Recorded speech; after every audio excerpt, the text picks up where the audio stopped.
Hi there guys, Michael Beresford here from OpenCorp for today's wealth workout of the day.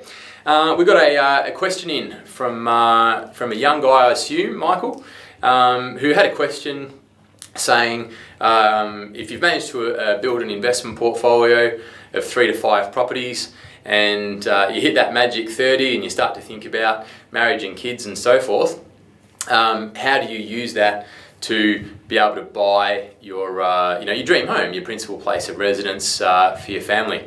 Do you either use the equity that you've got in your investment portfolio, or do you sell some down to buy the home that way?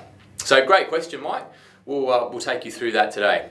So let's assume that you've acquired some properties over, let's say, the last 5 years, for argument's sake, and let's say that you've got 4 of those, and they're all worth $500,000 today, which means your portfolio is worth $2 million. Okay, to be able to do that, you're going to be about 80% LVR. So that's 1.6 million in debt. Okay, and that gets you. That's today.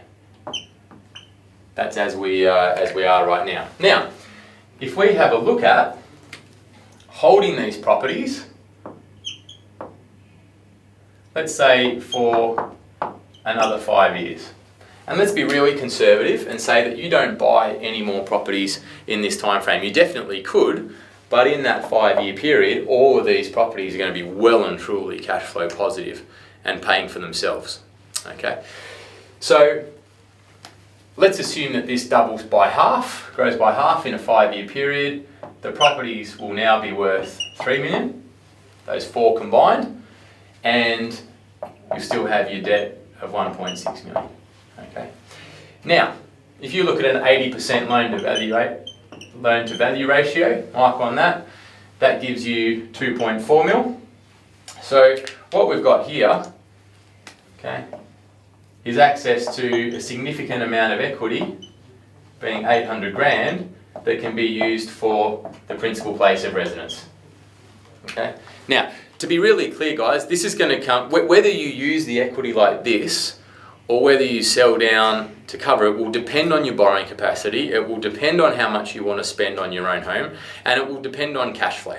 Okay, so there are a few variables here that we can't foresee at this point, because to take this equity out, even though the equity is coming out of the investment portfolio, because the money is being used for personal purposes, the interest on this here is not tax deductible.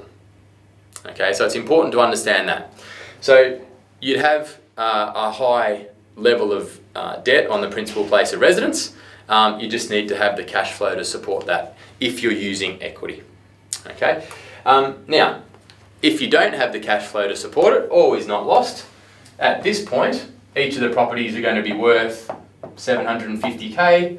You'll incur some capital gains tax, some selling fees, etc., etc. You'll have to pay the loan out. Let's say that you've got $350,000 left in cold hard cash.